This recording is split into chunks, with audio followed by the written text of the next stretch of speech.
আমাদের নেত্রী দেশনেত্রী বেগম খালেদা জিয়া, তিনি 9 বছর দীর্ঘ সংগ্রাম স্বৈরাচারের বিরুদ্ধে, সেই সংগ্রামের পরে তার সরকারের আমলে তিনি সকলকে নিয়ে ঐক্যবদ্ধ হয়ে সংসদীয় গণতন্ত্র প্রবর্তন করেছিলেন।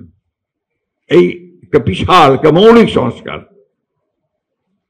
আমাদের নেত্রী বেগম খালেদা জিয়া, তিনি অন্যান্য দলগুলো এবং জনগণের বিভিন্ন কথার মধ্যে সম্মান প্রদর্শন করে কেয়ারটেকার গভর্নমেন্ট যে বিধান, সেটা তিনি সংবিধানের সন্নিবেশিত করেছিলেন, এবং যেটা বাংলাদেশের একটা সুযোগ সৃষ্টি করে দিয়েছিল গণতন্ত্রের চর্চা করার।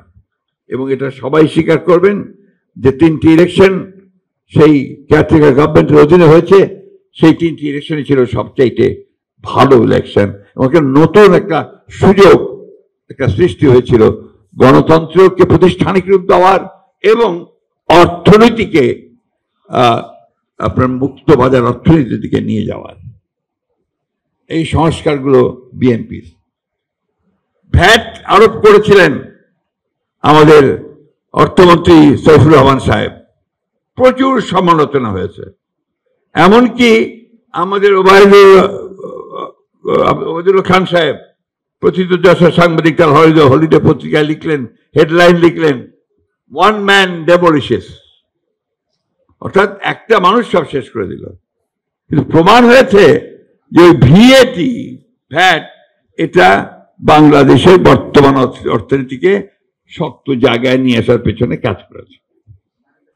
আমাদের নেতা শহীদ প্রেসিডেন্ট জিয়াউর রহমান, তিনি গার্মেন্টস যে পোশাক শিল্প, সেই পোশাক শিল্পের সূচনা করে হাজার হাজার মহিলার কর্মসংস্থান সৃষ্টি করেছেন এবং আজকে বাংলাদেশের অর্থনীতিকে দাঁড় করবার সুযোগ করে দিয়েছেন। আমাদের নেতা শহীদ প্রেসিডেন্ট জিয়াউর রহমান, তিনি বিদেশে, মধ্যপ্রাচ্যে বিশেষ করে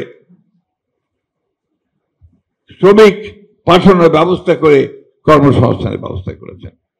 সুতরাং সংস্কার আমাদের মজ্জায়, সংস্কার আমাদের রক্তে, আমাদের জন্ম সংস্কারের মধ্য দিয়ে। তাই আজকে যদি বলা হয় যে বিএনপি সংস্কার আটকে দিচ্ছে, এটা আমি মনে করবো যে অত্যন্ত অন্যায়ভাবে এটা বলা হচ্ছে। আপনি এবার আসুন বর্তমান সংস্কারের কথায় আসি। আমরা 2016 সালে আমাদের নেত্রী দেশনেত্রী বেগম খালেদা জিয়া, তিনি নিজে প্রেস কনফারেন্স করে ভিশন ফর 2030 দিয়েছিলেন। এটা ভুলে যাওয়ার কথা না। সেখানে তিনি দ্বিকক্ষ বিশিষ্ট পার্লামেন্টের কথা বলেছিলেন, সেখানে তিনি প্রেসিডেন্ট এবং প্রধানমন্ত্রীর ক্ষমতার ভারসাম্যের কথা বলেছেন, সেখানে তিনি সকলকে নিয়ে রেইনবো নেশন তৈরি করার কথা বলেছিলেন, জুডিশিয়াল ইন্ডিপেন্ডেন্সের কথা বলেছিলেন। আবার পরবর্তীকালে যখন আমরা রিয়ালাইজ করেছি যে এই রাষ্ট্র কাঠামোয় দেশকে এগিয়ে নিয়ে যাওয়া যাবে না, তখন আমরা আবার 2022 সালে প্রথমে বিএনপির পক্ষ থেকে 27 দফা, এরপর যারা আন্দোলন করছে তাদের সকলকে নিয়ে আমরা 31 দফা কর্মসূচি প্রদান করি। নিশ্চয়ই মনে আছে আপনাদের সেই কর্মসূচি প্রদানকে নিয়ে যে তুল কালাম কাণ্ড হয়েছিল। 10 ডিসেম্বর আমাদের সবার কাছে আমার পার্টি অফিসের সামনে, সেটা 7 নভেম্বরই এটাকে আপনার পণ্ড করে দেওয়ার ব্যাপারে সরকার সরকার ব্যবস্থা গ্রহণ করেছিল, এবং সেদিন মকবুল ওই পার্টি অফিসের সামনে আমাদের স্বেচ্ছাসেবক দল নেতা, পেশায় সে একজন শ্রমিক ছিল, তাকে পুলিশ গুলি করে হত্যা করেছিল।